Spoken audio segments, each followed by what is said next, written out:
Hi friends, എല്ലാവർക്കും Diaz tasty കിച്ചണിലേക്ക് സ്വാഗതം. കുട്ടികൾക്കും മുതിർന്നവർക്കും ഒക്കെ ഇഷ്ടപ്പെട്ട കപ്പലണ്ടി മിഠായി എങ്ങനെയാണ് വീട്ടിൽ തന്നെ തയ്യാറാക്കുന്നത് എന്നുള്ളതാണ് ഇന്നത്തെ നമ്മുടെ വീഡിയോ. ചാനൽ സബ്സ്ക്രൈബ് ചെയ്തിട്ടില്ലാത്തവർ സബ്സ്ക്രൈബ് ചെയ്യുക. ശേഷം ബെല്ലൈക്കൺ പ്രസ് ചെയ്ത് നോട്ടിഫിക്കേഷൻ എനേബിൾ ചെയ്യുക. കപ്പലണ്ടി മിഠായിക്കുള്ള കപ്പലണ്ടി നമുക്ക് ആദ്യം വറുത്തെടുക്കണം.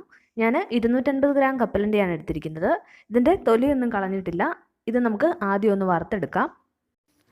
കപ്പലണ്ടി വറുത്തെടുത്ത് കഴിയുമ്പോൾ നമുക്കതിൻ്റെ തൊലി കളയാനും അതുപോലെ തന്നെ അത് രണ്ടായിട്ട് പിളർന്നെടുക്കാനും നമുക്ക് വളരെ എളുപ്പമായിരിക്കും. ഇരുമ്പ് ചട്ടിയിൽ വറുക്കുകയാണെന്നുണ്ടെങ്കിൽ നന്നായിട്ട് ചൂട് നിൽക്കും. അപ്പോൾ അതിൻ്റെ ഫ്ലെയിം അഡ്ജസ്റ്റ് ചെയ്ത് വെച്ച് വേണം വറുക്കാൻ. പിന്നെ നമ്മൾ വറുക്കുമ്പോൾ ഇതിൽ ഉപ്പൊന്നും ചേർത്തിട്ടില്ല. ഇപ്പോൾ ഞാൻ ഈ കപ്പലണ്ടി വറുത്തെടുത്തിട്ടുണ്ട്. ഇതൊന്ന് തണുത്ത് കഴിയുമ്പോൾ ഇതിൻ്റെ തൊലിയൊക്കെ കളഞ്ഞ് രണ്ടായിട്ട് പിളർന്നെടുക്കാം. ഇപ്പോൾ ഞാൻ ഈ കപ്പലണ്ടി തൊലിയൊക്കെ കളഞ്ഞ് രണ്ടായിട്ട് പിളർന്നെടുത്തിട്ടുണ്ട്. അതുപോലെ തന്നെ 250 ഗ്രാം കപ്പലണ്ടിക്ക് 200 ഗ്രാം പഞ്ചസാര എടുത്തിട്ടുണ്ട്. ഇനി ഞാൻ ഒരു അലൂമിനിയം ഫോയിൽ പേപ്പർ കൗണ്ടർ ടോപ്പിൽ നിവർത്തിയിട്ടിട്ടുണ്ട്. ഇനി ഇതിന് മുകളിലേക്ക് നമുക്ക് 1 ടീസ്പൂൺ വെളിച്ചെണ്ണ ഒഴിച്ചു കൊടുക്കാം. എന്നിട്ട് ആ വെളിച്ചെണ്ണ ബ്രഷ് കൊണ്ട് ഒന്ന് പരത്തി കൊടുക്കാം. ഇപ്പോൾ ഫോയിൽ പേപ്പറിൻ്റെ എല്ലാ സൈഡിലും വെളിച്ചെണ്ണ ഒന്ന് പരത്തി കൊടുക്കണം. ഇതിലാണ് നമ്മൾ കപ്പലണ്ടി മിഠായി പരത്തി എടുക്കുന്നത്. അലൂമിനിയം ഫോയിലിന് പകരം നമുക്ക് ബട്ടർ പേപ്പർ വേണമെങ്കിൽ യൂസ് ചെയ്യാം. ബട്ടർ പേപ്പറിൽ പിന്നെ എണ്ണ ഇങ്ങനെ തേച്ച് കൊടുക്കേണ്ട ആവശ്യമില്ല.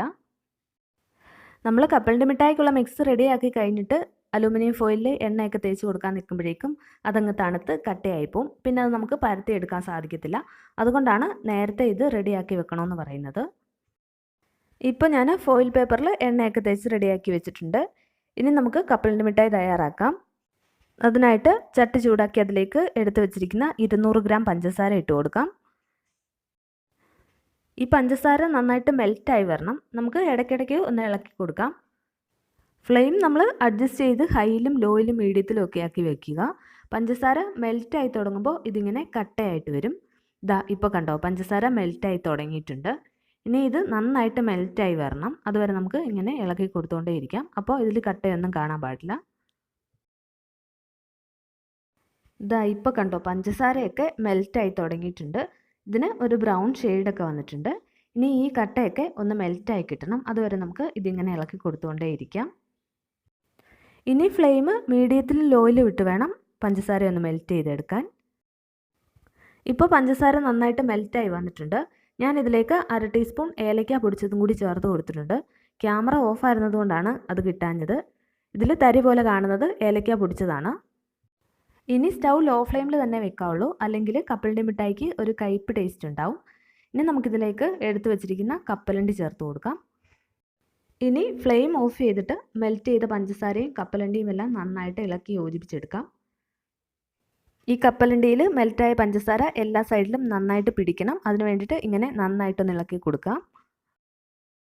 നന്നായിട്ട് മിക്സ് ചെയ്തെടുത്തതിന് ശേഷം നമ്മൾ ആദ്യം റെഡിയാക്കി വെച്ചിരിക്കുന്ന അലൂമിനിയം ഫോയിലിലേക്ക് ഇതിട്ട് കൊടുക്കാം.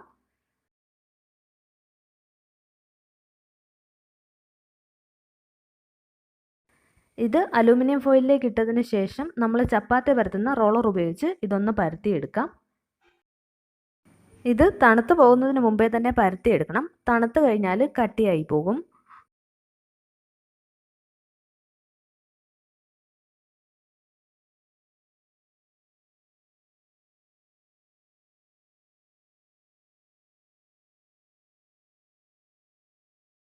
ഞാനിപ്പോൾ ഇത് പരത്തി എടുത്തിട്ടുണ്ട്. ഇനി നമുക്ക് ഇത് തണുത്ത് പോകുന്നതിന് മുമ്പേ തന്നെ കട്ട് ചെയ്തെടുക്കുന്നതിന് വേണ്ടിയിട്ടുള്ള മാർക്ക് ഇട്ട് കൊടുക്കാം. അതിന് വേണ്ടിയിട്ട് കത്തി കൊണ്ട് ഇങ്ങനെ നന്നായിട്ടൊന്ന് പ്രസ് ചെയ്ത് കൊടുത്താൽ മതി. ഇത് തണുക്കുന്നതിന് മുമ്പേ തന്നെ കത്തി കൊണ്ട് മാർക്ക് ചെയ്ത് വെക്കുകയാണെന്നുണ്ടെങ്കിൽ നമുക്ക് കറക്റ്റ് ഷേപ്പിൽ കട്ട് ചെയ്തെടുക്കാൻ സാധിക്കും. ഞാനിപ്പോൾ ഇത് മാർക്ക് ചെയ്ത് വെച്ചിട്ടുണ്ട്. ഇനി ഇത് നന്നായിട്ട് തണുത്ത് വരട്ടെ. ഞാൻ ഒന്ന് മൂടി വയ്ക്കുകയാണ്. ഇപ്പോൾ ഈ കപ്പലണ്ടി മിഠായി നന്നായിട്ട് തണുത്തിട്ടുണ്ട്. ഇത് തണുത്ത് കഴിയുമ്പോൾ ഫോയിൽ പേപ്പറിൽ നിന്ന് ഇങ്ങനെ വിട്ട് വരും. അപ്പോൾ നമുക്കിത് ഷേപ്പിൽ കട്ട് ചെയ്തെടുക്കാവുന്നതാണ്. നമ്മൾ കടയിൽ നിന്നൊക്കെ വാങ്ങുന്ന പോലെ തന്നെയുള്ള കപ്പലണ്ടി മിഠായി നമുക്ക് ഇങ്ങനെ വീട്ടിൽ തയ്യാറാക്കാവുന്നതേ ഉള്ളൂ. വീഡിയോ ഇഷ്ടമായെങ്കിൽ എൻ്റെ ചാനൽ സബ്സ്ക്രൈബ് ചെയ്ത് അതോടൊപ്പം കാണുന്ന ബെല്ലൈക്കൺ പ്രസ് ചെയ്ത് നോട്ടിഫിക്കേഷൻ കൂടി എനേബിൾ ചെയ്യുക. അപ്പോൾ ഞാനിടുന്ന എല്ലാ വീഡിയോസിൻ്റെയും നോട്ടിഫിക്കേഷൻ നിങ്ങൾക്ക് കിട്ടുന്നതാണ്. താങ്ക്